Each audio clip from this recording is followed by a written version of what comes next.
अस्सलामु अलैकुम वरहमतुल्लाहि वबरकातुह। पाकिस्तान के शहर सोहावा से आतिफ साहब पूछते हैं कि अगर बीवी को एक तलाक दी जाए तो क्या तलाक हो जाएगी? जी आतिफ साहब, बीवी को एक तलाक देंगे तो एक तलाक हो जाएगी, लेकिन ये देखा जाएगा कि आपने तलाक किस तरह दी है। मुख्तलिफ तरीक़ों से तलाक देने से अहकाम मुख्तलिफ होते हैं।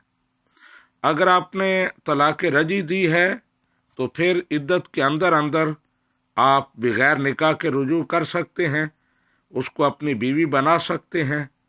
लेकिन अगर इद्दत के अंदर आप रुजू नहीं करते तो जो ही इद्दत गुजरेगी उस औरत को तलाक बाइन हो जाएगी और वो जुदा हो जाएगी। अब बगैर निकाह के उसे दोबारा बीवी नहीं बना सकते। लेकिन अगर आपने एक तलाक बाइन दी है तो फिर इद्दत के अंदर या इद्दत के बाद हर दो सूरत में निकाह ज़रूरी होगा दोबारा उसे बीवी बनाने के लिए। अब मसला ये है कि तलाक रजी और तलाक बैन क्या होती है। तो तलाक रजी ये है कि खाविंद सरी अल्फाज के साथ बीवी को तलाक दे, यूं कहे कि मैंने तुझे तलाक दी, तो ये तलाक रजी है।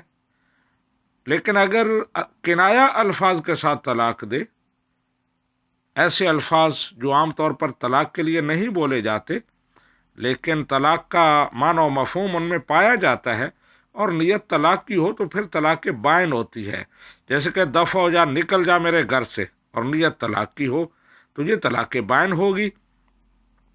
इसी तरह अगर लफ्ज़ तलाक के साथ कोई ऐसी सिफत लगा दे जो उसकी शिद्दत पर दलालत करती हो, या यूं कहे मैंने तुझे तलाक बाइन दी, तो अब तलाक बाइन होगी।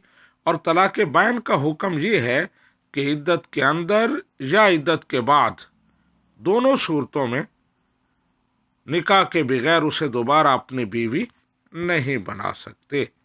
तो ये एक तलाक अगर दी है तो उसके अहकाम है एक तलाक वाक़या हो जाती है।